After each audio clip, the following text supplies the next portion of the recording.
I know in our home, the object of the game is, let's see if we can put off a trip to the store. Let's not make a quick short trip of it, even if that's still possible. Let's wait until we have a list and then go out then, and really try to minimize some of those trips and those connections that we're supposed to avoid. One of the precautions for reducing the risk of contracting COVID-19 includes social distancing.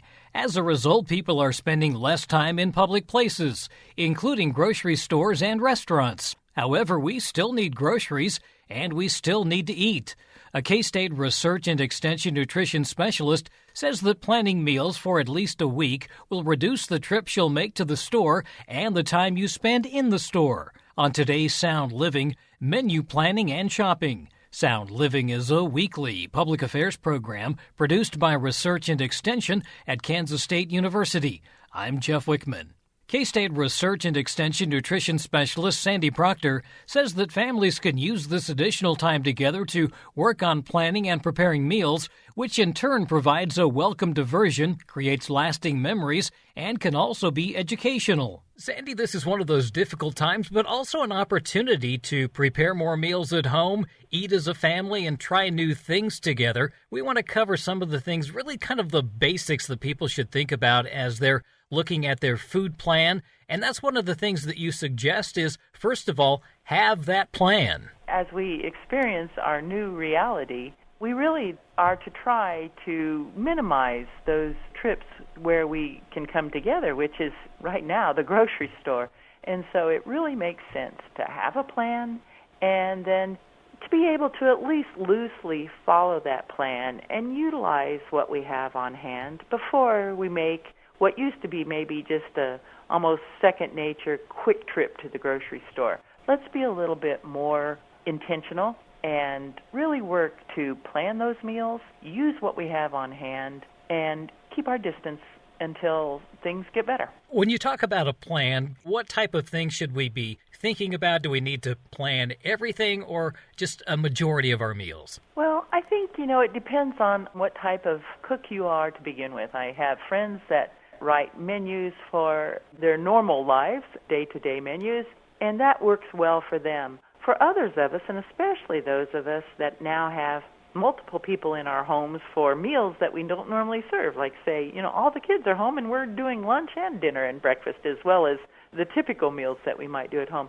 It's going to take some, adapting maybe on the fly. So I would recommend thinking about those things sort of in bulk. If you have people home that are eating breakfast that don't normally sit down and eat breakfast, maybe, instead of thinking of it as a grab-and-go breakfast bar, maybe, a box of bulk oatmeal that you make on top of the stove makes more sense. Lots of servings, inexpensive, can be made just the way the family likes it. You can add those ingredients so that the person that likes it with dried fruit can have it that way, or the person that wants it with milk or without milk.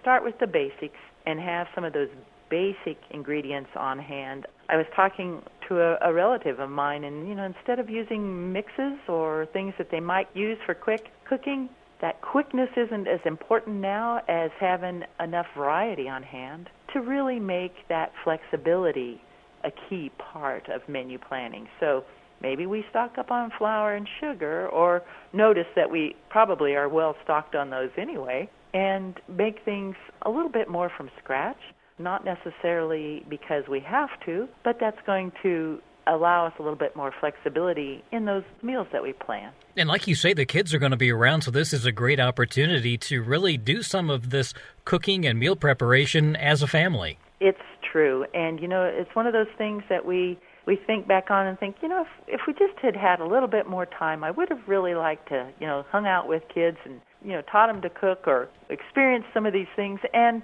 weirdly enough, this is one of those times that a lot of us have kind of wished things would just slow down a little bit, and they have definitely slowed down. And while that may be a little hard to adjust to, and you're going to have probably some cabin fever setting in soon if it hasn't already, thinking of some of those family-type activities that are definitely going to be welcome, like cooking or baking or cleaning up together after you've had a food sort of experiment activity. those kinds of things can make real memories, but can also help provide some of the diversion and very much educational opportunities. There's math, there's measuring, there's talking about baking temperature. Why do we use eggs in this? What does brushing egg wash on top of something do for it? Just all kinds of information that is available as part of a lesson, and really some of those things that people benefit from, not necessarily in the near future, but years down the road. You're liable to recall some of those foods that you made or learned how to make, or that your mom or your aunt used to make, and these are some of those times where that can be shared. We all kind of have our favorite meal. This might be an opportunity to go online and look at some other recipes and try some new things as well. Well, I think that's kind of one of the things that you can do that's fun. There are sites online where you can go in and say what ingredients you do have, and it will give you suggestions for recipes. Let's say you have tuna, and you're looking for something a little bit different. You can go in there and type in some of these sites and put in the word tuna, and it may suggest things that you've not made to this point. And we have the time to think about that, or ways to adapt familiar recipes to some of the ingredients that you may have on hand. I know in our home, the object of the game is, let's see if we can put off a trip to the store. Let's not make a quick, short trip of it, even if that's still possible. Let's wait until we have a list and then go out then, and really try to minimize some of those trips and those connections that we're supposed to avoid. That's a good point. We really do need to take stock of what we have on hand, because we probably have, I'm going to say most people probably have at least a week's worth of food just here and there throughout the house. I would think so, and that includes looking at the cans, looking at the packages that are in your pantry or your cupboards, and then checking out your freezer too. Some of those things that if they're in there and they're stored right, they may have been in there for 6 months, but oftentimes the quality is not damaged at that point, and it would be really good to use up what's on hand.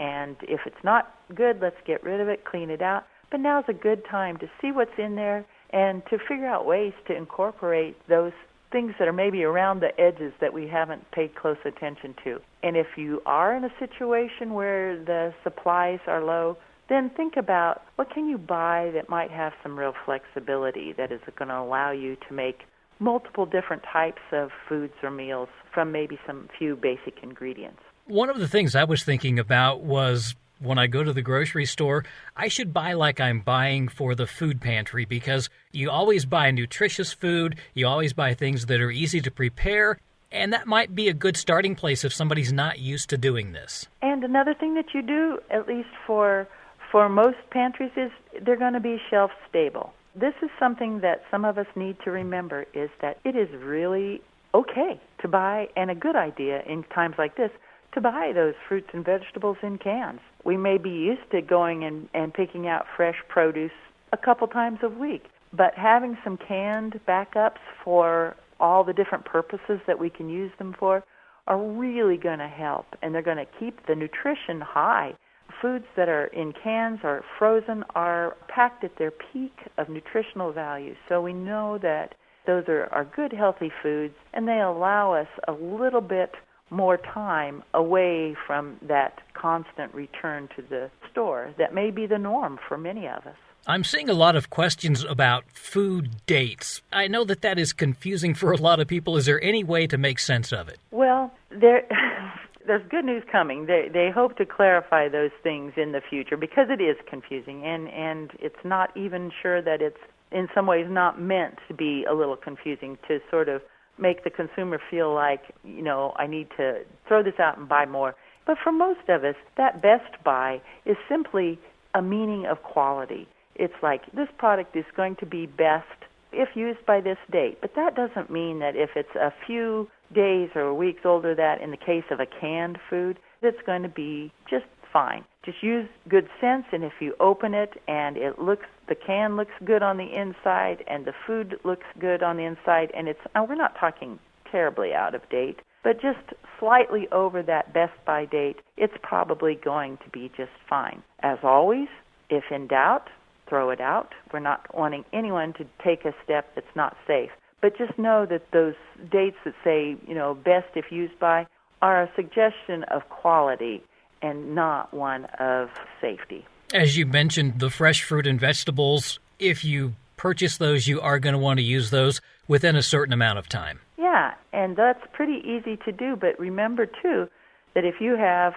a green pepper or something that looks like it's, needing to be used, and you're not going to use it, slice it up and put it in a container and use it from the freezer. It will keep that way. So take action on that produce that you may not use. And this goes along with our topics we've been talking about food waste anyway. But particularly now that we maybe have bought in bulk a little bit more than we normally do, and we're cooking more and we're coming up with more meals, it's just maybe some kitchen skills that are maybe a little rusty in some of us, this sort of juggling the produce as though we are further away from stores than we habitually have been. But we can certainly treat our circumstances like that and be really wise consumers. Food safety is another concern. As you mentioned, we are probably going to be having some leftovers, so we need to know how to store those safely. Yes, absolutely. Especially if you're making a big batch of something. I am continuously surprised at how many people say, well, yeah, I just let it sit out on the counter until it's cool, and then I put it in the refrigerator. And my stock answer to that is, that's what your refrigerator is for. It is made to cool that food down quickly. To move it through that danger zone from hot to cold, do not leave it sitting on the counter for any period of time. It has like a 2-hour safety zone, and after that, it shouldn't be kept. So if you make, let's say, a big batch of chili, the way to go about doing that is to get it cooled down quickly. Don't put it in the same big container in the refrigerator or leave it, even worse, on the stovetop until it's cool. Get it into something where it can cool down quickly.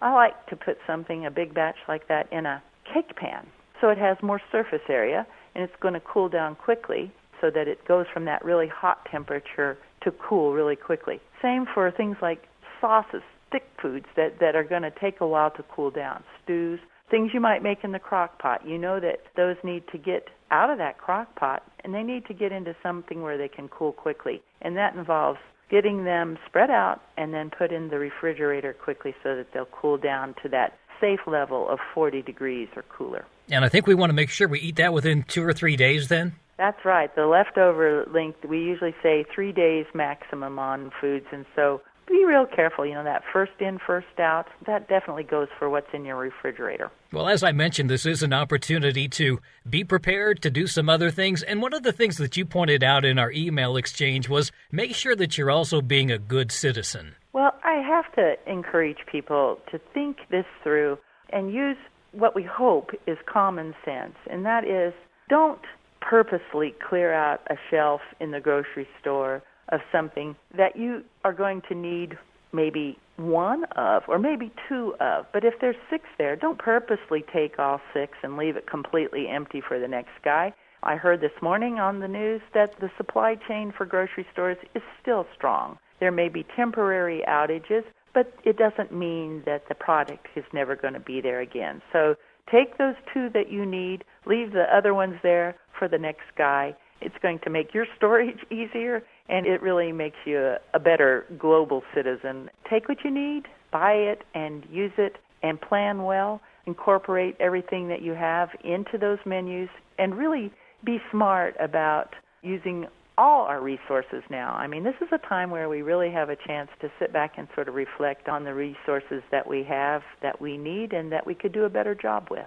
And Extension does have a number of publications online, so if people have questions, they can always do some Google searches and probably come up with all sorts of information. That's a really good point. We have K-State Research and Extension publications as well as nationwide. If you look up Extension Resource for, and then whatever it is, chances are you'll find a research-based, well-written, consumer-focused publication on just what you're looking for. That's K-State Research and Extension Nutrition Specialist Sandy Procter. For Extension publications on health and nutrition, visit bookstore.ksre.ksu.edu. Sound Living is a weekly public affairs program produced by Research and Extension at Kansas State University. I'm Jeff Wichman, and this is the K-State Radio Network.